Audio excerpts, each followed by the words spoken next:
ट्रिशा मौत केस से जुड़ी। ट्रिशा की सास गिरिबाला की मुसीबत बढ़ सकती है। ट्रिशा के परिवार वालों ने हाई कोर्ट का रुख किया है। गिरिबाला की अग्रिम जमानत रद्द करने के लिए याचिका लगाई है। इस वक्त की बड़ी खबर आपको बताएं। इस वक्त की बहुत बड़ी खबर ट्रिशा मामले से जुड़ी, जहां ट्रिशा मौत केस में ट्रिशा की सास गिरिबाला की अग्रिम जमानत रद्द करने के लिए ट्रिशा के परिवार वालों ने हाई कोर्ट का रुख किया है। तो भोपाल का high profile Trisha Sharma death case इस वक्त देश का सबसे बड़ा रहस्य बन चुका है, लेकिन आज इस मामले में सबसे सनसनीखेज और चौंकाने वाला मोड़ आ गया। ट्रिशा के पीड़ित परिवार ने अब सीधे रिटायर्ड जज सास गिरिबाला सिंह पर संगीन आरोप लगाए। परिवार का दावा है कि ट्रिशा की मौत के अगले दिन पूर्व जज गिरिबाला सिंह ने ताबड़तोड़ कई फोन कॉल्स किए। एक रहस्य सीसीटीवी फुटेज को लेकर भी जुड़ा है, जिसमें मौत की तारीख पहेली बन गई है।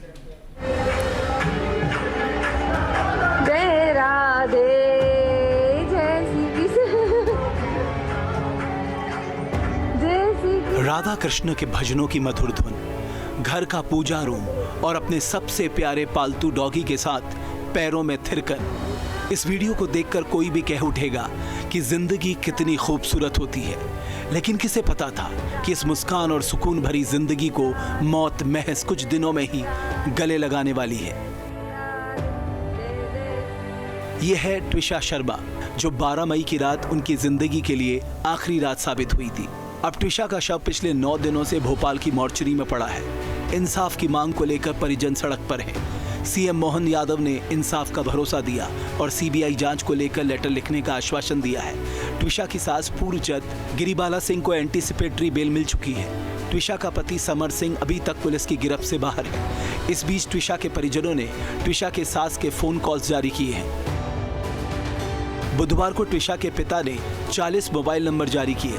इसमें दावा किया गया कि ट्रिशा की मौत के अगले दिन यानी 13 मई को गिरिबाला सिंह ने कई जजों को कॉल किए। इसमें से एक नंबर एडिशनल डिस्ट्रिक्ट जज का भी है। इस पर 13 मई को लगातार कॉल किए गए।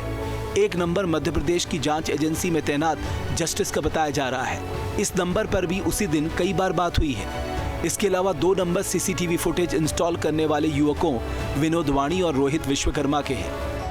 ट्रिशा के परिजनों की मांग है कि इन सभी नंबर्स की जांच की जाए और इनसे संबंधित समस्त call detail record, tower dump और tower location data, internet protocol logs, email communication, SMS, WhatsApp chats के backup, social media communication, cloud data, location history, call recording और डेटा ट्रांसफर हिस्ट्री समेत सभी इलेक्ट्रॉनिक और डिजिटल सबूत को तत्काल seize किया जाए। ये नवनीति जी ने जो कॉल्स के बारे में बताया है, ये उन्होंने कोर्ट में प्रोड्यूस किया है सीडीआर। तो ये पुलिस का काम है कि उन कॉल्स की जांच की जाए जो अभियुक्त ने घटना के बाद में किस किस इन्फ्लुएंस आदमी को यहाँ पर बड़े अधिकारियों को कॉल किया गया। वो 40 नंबर में से कई सारे नंबर बड़े अधिकारियों के नंबर्स हैं, यहाँ के जो भोपाल के अंदर पदस्थ हैं ऑलरेडी, उन लोगों के नंबर्स हैं वो। तो ये पूरी जांच का विषय है कि ये इन लोगों को किस चीज़ के लिए फ़ोन किए गए और जिन लोगों को फ़ोन किए गए उन्होंने आगे किसको फ़ोन किए हैं, ये भी जांच का विषय है। अब सवाल उठता है कि गिरिबाला सिंह ने सीसीटीवी इंस्टॉल करने वाले टेक्नीशियन को क्यों कॉल किए थे? क्या सीसीटीवी फुटेज से कोई छेड़छाड़ की गई? इसका सवाल 18 मई को जब्त सीसीटीवी फुटेज से ढूंढने की कोशिश करते हैं।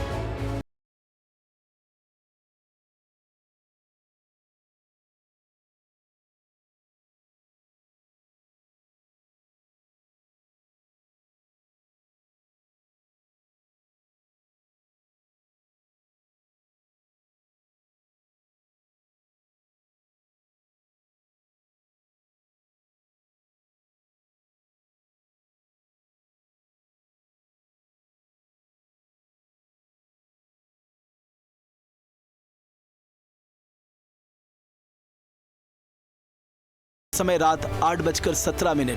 वीडियो में दिखता है कि कुछ लोग ट्रिशा को सीढ़ी पर सीपीआर दे रहे हैं। वीडियो के अनुसार करीब 3 मिनट तक उसे सीपीआर देते हैं। इसके बाद 3 लोग उसे टांग कर नीचे लाते हैं। इसमें एक ट्रिशा का पति है।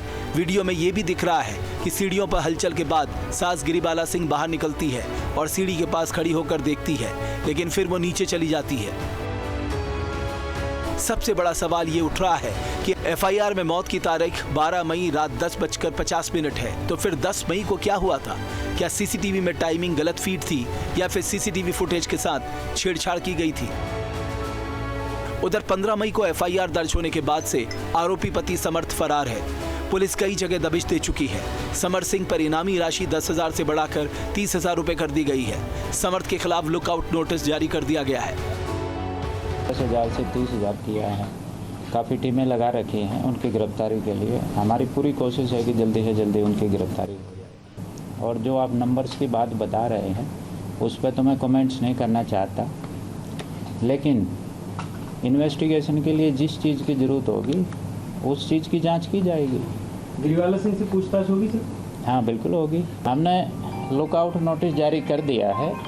गिरफ्तारी में कई बार टाइम लग जाता है, लेकिन हमारी पूरी कोशिश है कि जल्दी से जल्दी गिरफ्तार हो जाए। फरार समर्थ सिंह ने हाईकोर्ट में अग्रिम जमानत अर्जी दाखिल की है। अदालत ने 23 मई तक समर्थ को पेश होने के निर्देश दिए हैं। ट्विशा के परिवार ने अभी तक शव को नहीं लिया है। पुलिस का कहना है कि ट्विशा की डेड बॉडी मॉर्चरी में रखी गलने लगी है, इसलिए परिवार को जल्द से जल्द डेड बॉडी को लेकर अंतिम संस्कार कर देना चाहिए। ट्विशा की बॉडी अभी तक मुर्दा घर में ही रखी है। कोर्ट ने ट्विशा की दोबारा पोस्टमार्टम करने की अपील भी खारिज कर दी है, लेकिन साथ ही पुलिस को आदेश दिया है कि बॉडी को प्रिजर्व करे। इस बीच ट्विशा शर्मा की मौत से पहले का एक ऑडियो सामने आया है, जिसमें रिटायर्ड जज गिरिबाला सिंह और ट्विशा के भाई मेजर हर्षित शर्मा के बीच बातचीत में दावा किया जा रहा है कि बातचीत के दौरान ट्विशा शर्मा के पुराने रिश्तों और उनकी निजी जिंदगी को लेकर सवाल पूछे गए। इसे लेकर ट्विशा के परिवार ने गंभीर आपत्ति जताई। जहाँ तक उनका ट्विशा का ड्रग लेने का है, उसका विसरा, ब्लड, ये सब चीज़ें जब्ती हैं और एक क्रॉनिक ड्रगिस्ट के शरीर पर महीनों तक इसका ट्रेसेस मिल जाते हैं। ये भी साफ हो जाएगा कि हमारी गुड़िया ड्रग लेती थी या नहीं लेती थी। और दूसरी बात का मैंने ये कहना है कि त्रिशा को न्याय दिलाने के लिए उनका परिवार, पुलिस वाला, चिकित्सक सब एक मत पर यदि हम कोर्ट में जाएंगे तो संभवतः उसको न्याय मिलेगा। और यदि उनके पिताजी, उनका परिवार एक अलग मत पे, डॉक्टर एक अलग मत पर और पुलिस अलग मत पर, तो कोर्ट में हम लोग आपस में झगड़ेंगे और समर्थ पान खाते मुस्कुराते हुए बरी हो जाएगा। परिवार का आरोप है कि ट्विशा को मानसिक रूप से प्रताड़ित किया गया और उसके चरित्र पर सवाल उठाए गए। बड़ा एक मतलब लैप्सों की तो पूरी लिस्ट है, आप लोग खुद भी उसकी तफ्तीश कर सकते हैं।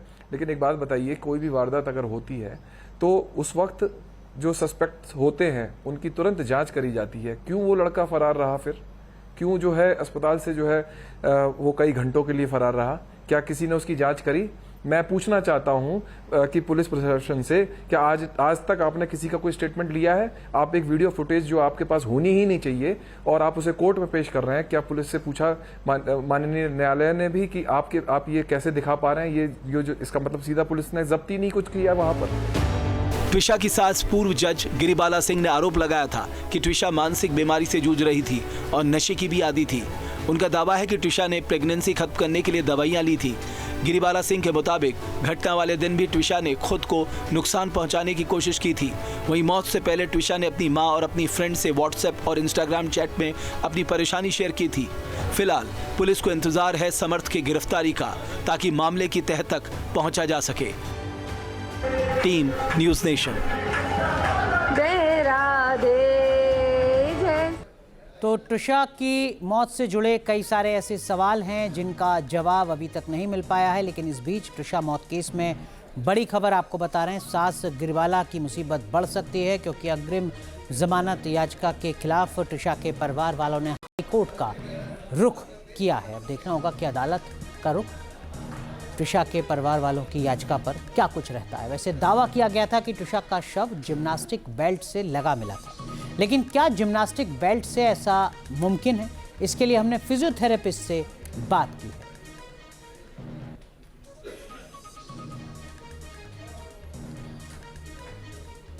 डॉक्टर महेंद्र हमारे साथ हैं, हम उनसे बात करते हैं, इसी के विशेषज्ञ हैं, मैं समझने की कोशिश करता हूं। सर देखिए, ये बेल्ट लगातार आप देख रहे होंगे अभी लगातार खबरों में बना हुआ है। और कहा यह जा रहा है कि ट्विशा ने जो आत्महत्या जब करी तो उसमें इस प्रकार के ही बेल्ट का उपयोग किया गया था, जिम्नास्टिक बेल्ट का ही उपयोग किया गया था। क्या लगता है कि आत्महत्या जब की तो ये मैं देख रहा हूँ उसमें खिंचाव थोड़ा सा ज़्यादा है, कितना संभवतः इसमें इस बेल्ट का उपयोग किया जा सकता है? देखिए, ये जिम्नास्टिक एक्सरसाइज बेल्ट है, इसमें फ्लेक्सिबिलिटी बहुत ज़्यादा होती है। यदि अगर आप इससे आत्महत्या करने की कोशिश करेंगे तो पहले तो सीधे नीचे आ जाएंगे और पैर ज़मीन पर लग जाएंगे, तो इससे इतना पॉसिबल नहीं है। प्लस इसकी स्ट्रेंथ अलग अलग आती है इसके कलर कोडिंग के मुताबिक। वो रेड कलर का मतलब येलो से स्टार्ट होती है, yellow, green, red and black, purple. अगर ज़्यादा स्ट्रेंथ का है तो वो अगर उसमें भी डबल लूप लगाया जाए, जैसे ये सिंगल बेल्ट है तो सिंगल बेल्ट तो नीचे खिंच जाएगा, लेकिन अगर इसको डबल करके करा जाए तब ये ब्लॉक करेगा, अदरवाइज़ ब्लॉक नहीं कर पाएगा और जो भी इसको यूज़ करेगा वो उसके साथ नीचे आ जाएगा, क्योंकि इनकी फ्लेक्सिबिलिटी अच्छी खासी रहती है। अच्छा, इसमें आप कोट की बात कर रहे हैं, कलर कोड की बात कर रहे हैं, तो ये कलर कोड क्या होता है सर? इसके अंदर क्या अलग अलग तरीके से इसमें कोडिंग की जाती है? कलर कोड का मतलब होता है कि इस बैंड की स्ट्रेंथ, जैसे 3 kg का है, मतलब 3 kg का वो रेजिस्टेंस लगा रहा है, 5 kg का लगा रहा है, 8 kg, 12 kg, 14 kg, इस तरह से अलग अलग इसकी स्ट्रेंथ आती है और उसी के अकॉर्डिंग उनकी कलर कोडिंग होती है। सबसे लो येलो होता है, सबसे हाई में फिर कलर चेंज होते चले जाते हैं। एक तरह का चौड़ा बेल्ट होता है ये, राइट, और इसमें भी वही कलर कोडिंग होती है। येलो कलर का बहुत हल्का होता है, ये ब्लू कलर है, ठीक है। तो इसमें भी आप देख सकते हैं इनकी भी फ्लेक्सिबिलिटी काफ़ी होती है। तो इसको भी जिम्नास्टिक के उसमें क्या यूज़ किया, जैसे इस बेल्ट को भी इस्तेमाल किया जा सकता है? कर सकते हैं, क्योंकि ये थेराबैंड के तौर पे भी आता है, ये स्कॉर्ड के तौर पे भी आता है और एक ट्यूब के तौर पे भी आता है। तो डिपेंड करता है कि किस पर्सन को क्या पसंद आ रहा है, उस हिसाब से वो इसका प्रयोग करते हैं। सर मैं जिस तरह टीशा की हाइट की बात करें तो एक सामान्य हाइट उसकी थी, इसी हिसाब से उसका वेट भी सामान्य स्थिति में था, 50 से 60 kg के बीच में लगभग उसका वेट रहा होगा। अच्छा, ये सवाल उठ रहा है कि जिस तरीके से ये आप जो बेल्ट हम देख रहे हैं, क्या ये 60 या 65 kg के किसी व्यक्ति को संभालने में, यानी उसका वेट संभालने में क्या इतना सक्षम रहता है कि इसको टूटे नहीं, या उसको संभाल लेगा? वही मैंने कहा कि देखिए, जैसे ये कॉर्ड है, ये वेट संभाल सकती है, लेकिन अगर सिंगल ईयर लगा दिया आपने तो ये तो बॉडी के साथ नीचे आ जाएगा, क्योंकि ये फ्लेक्सिबल है। लेकिन इसका लूप अगर डबल कर दें, मतलब इसको डबल स्ट्रेंथ में 4 गुना ऐसे करके लगा दें, तब जाके ये कहीं रोक पाएगा। पूरा मामला जांच में है, जांच के बाद तस्वीर साफ होगी, लेकिन इस बेल्ट का लगातार जिक्र किया जा रहा है और ये कहा जा रहा है कि जिम्नास्टिक बेल्ट के में टीशा ने लगा के आत्महत्या करी। फोरेंसिक भी इसकी जांच कर रही है, इसको पुलिस के द्वारा जांच पे भी भेजा गया है। बहरहाल पुलिस ये कह रही है कि हम तेज़ी से और भी जांच कर रहे हैं, कई तस्वीरें और भी साफ होती हुई दिखाई देंगी। सहयोगी अबे के साथ अतुल शर्मा, न्यूज़ नेशन, भोपाल। अब से डीडी फ्री डिश की चैनल नंबर 57 पर देखिए न्यूज़ नेशन।